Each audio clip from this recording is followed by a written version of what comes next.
what's up everybody? My name is Dr. 𝑰𝒏𝒕𝒅𝒏𝒂𝒍. I'm the clinical director here at PA Pain and Rehab. And today I'm with my good friend Dr. Brad Beyer. He's one of our associate doctors and he's going to go over some of the common exercises that he does when he's treating someone with a shoulder injury. We see a lot of shoulder injuries here. Brad can attest, whether it's from a car accident or they were injured at work from a repetitive motion, or maybe they fell and they injured their shoulder. But Dr. Brad works with a lot of patients who have these injuries, and he's going to show us some of the more common exercises and protocols that he goes through with patients so that they can, he can help improve their range of motion and overall function. So Dr. Brad, patient comes in with a shoulder problem. What are some of the things, what are some of the symptoms that they may be experiencing if they've injured their rotator cuff or if they have that limited range of motion? What are some things you see that they can't do? The primary complaint with shoulders is almost always lack of elevation. They're having a hard time lifting their arm. It's as simple as that. Lifting, trying to find something off the shelf, reaching, pulling, those have the real basic movements. They're too painful and it's too restricted to really perform that type of act. So what we try to do is try to really, with a goal in mind of improving range of motion and flexibility, we try to start out with a really basic stretch. So we'll start with a pendulum swing, just like this with a stretch stick, and we'll just go back and forth like that. And what our advice is with every little swing, you want to try to get just a little bit higher. So the goal is to be eventually like over your head, Okay. but in small steps. Right. So right. the whole thing is just try to exercise within the boundaries of your comfort level, and then just try to push that boundary a little bit, try to slowly elevate the position. That's great. What are some other things that you do? I know that we do a lot of resistant band training. Are there specific exercises that you go over with patients with that? Yeah.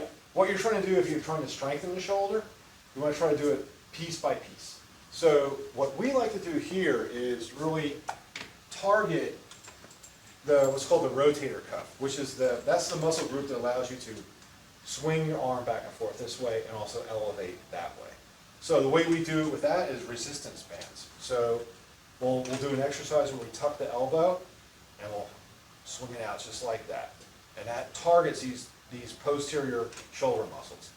And then we'll also do internal rotation, which is just simply this motion in towards your belly. So we'll tuck the elbow in again, and we'll just go with this motion like that.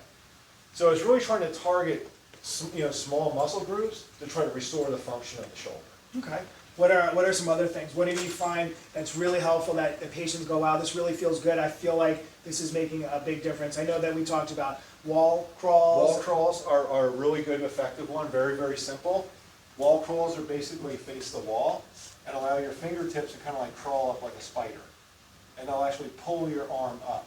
So your shoulder's not doing the work, is your fingertips are doing the work, but the end result is that the shoulder's being elevated. And you find that helps put some more range of motion back into the shoulder, and patients are able to do that. Yeah. What are some other things that you find? So we're trying to get all aspects of the shoulder. Are there any stretches that you get patients to do at home? Yes, there's a really good one. It's really, really simple. It's basically arm circles. It's a very similar concept to the stick, but what we do is start out with arm circles pointing towards the floor.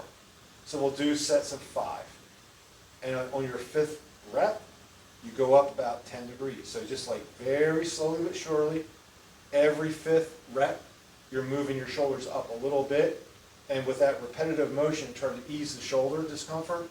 It kind of softens up that level of pain.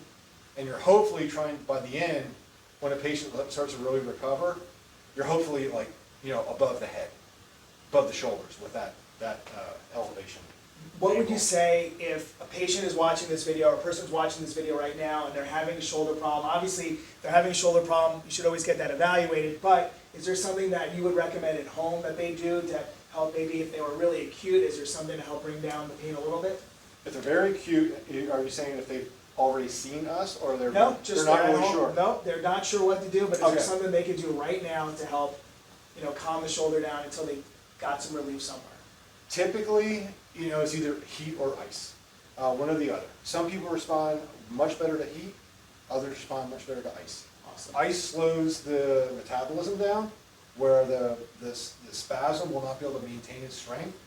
Heat actually softens things up and it brings more oxygen into that injured area. So there's kind of two schools of thought, but I would definitely either do one or the other. Okay. Sometimes you can alternate both together and just see if one works more effectively than another. Well, that's good. That is definitely good advice. So if you're watching this video and you are experiencing shoulder problems because you were injured in an accident, or you don't even know why your shoulder hurts, but now it's bothering you, don't let it go too long. The longer you wait, the longer you put off taking care of an injury, the harder it will be to correct. So with any of these exercises, if you do try any of these movements, or if you do heat or ice, none of these things are supposed to cause more problems. So obviously if you're doing any type of movement and it's causing more pain, obviously discontinue, and that would be a great time to give us a call and see if we can help you. So if you're watching this video and you've injured your shoulder for whatever reason, and you're struggling and your quality of life is diminished and you're not sure what to do next, give our office a call. You could send us an email, you could drop us a comment on this video, but don't hesitate. Reach out to us as soon as possible, and we would love to be able to help you. Thank you for watching this video. I'll see you on the next one. I hope you have a great day.